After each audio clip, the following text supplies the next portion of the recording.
Hey guys, what it is, how are you? Now today I'm going to come bearing some stuff here. Now I got an Xbox One, so I'm going to do a review on the controller. I know it sounds kind of silly, but it's not. The reason being is I'll show you in a second. You ever have this issue where you have the Xbox controller, you're playing with it, you go out, and you buy that quick charge kit or whatever they call it. Basically the line runs here to the Xbox to charge the battery. Now say you have the battery and the controller. Pretty sweet, huh?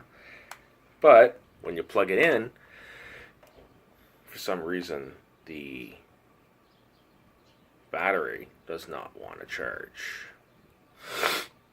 Now, it's an issue with Microsoft and their stuff. And I'll never understand why. Maybe because it's made in China. I don't know. Now, you sit here and you're looking at it and you're going, is this charging? No. You see that little dot there? That little dot's an LED indicator. Goes orange when it's charging and like a white hot when it's done charging. Now, the thing is with me is I have a pretty common problem that a lot of Xbox owners have with these controllers. It's a simple fix. For me, I know I looked online and it's a cardboard. I can't find cardboard thin enough. So, what I've done is I've cut up with my fingers 3 different slices of paper. Put them together. You put them together, right? Then you slide the battery on top. Okay. Then you get the indicator working. Okay.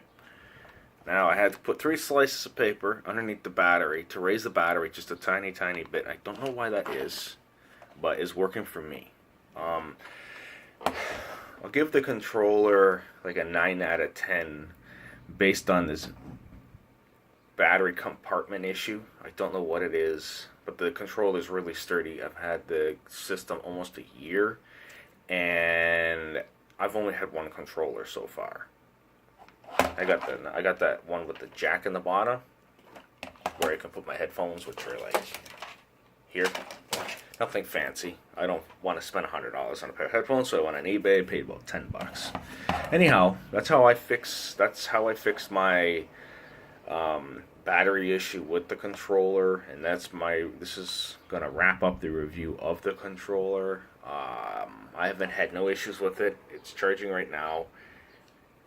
The kit is about $30 Canadian. I don't know what that is in the States or anywhere else. I know that was kind of pricey, but you know what? With the amount of charges you get off this thing, it works great. Now here's the thing: if you ever plug in the controller and the controller vibrates, but the LED doesn't come on, that means there's an issue with the compartment.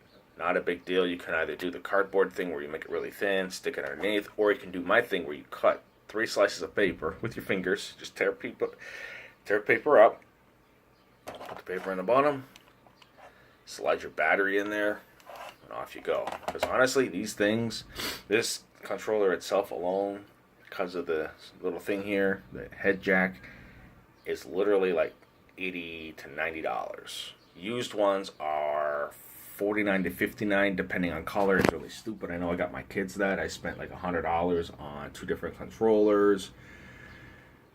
And then I paid about $250 for an Xbox One that was used. My kids are using it, and it runs well. It runs really good.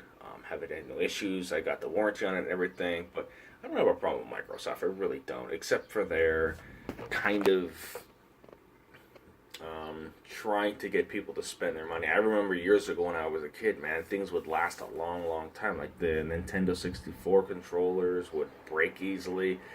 Then you go back to the Nintendo itself, where the controllers lasted longer. But anyway, I've played a lot of games in my life, and this is my review of the Xbox One controller. Nothing special about it. Even if I had like a Minecraft color or something like that, it would just be a regular controller to me. Don't care.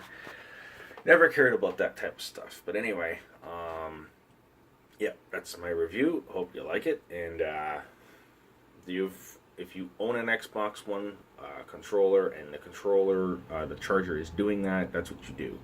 Now I'm not too sure if it affects, like, say you got those AA batteries, you can get them rechargeable. If you stick them in the control, if it still does the same thing. I don't think it does. My kids haven't had a problem yet. So anyway, you can also use the cord with no batteries, and you can still play on the system. And this cord is a good 7 feet, or 7.5, sorry. So yeah, comment, like, and or subscribe.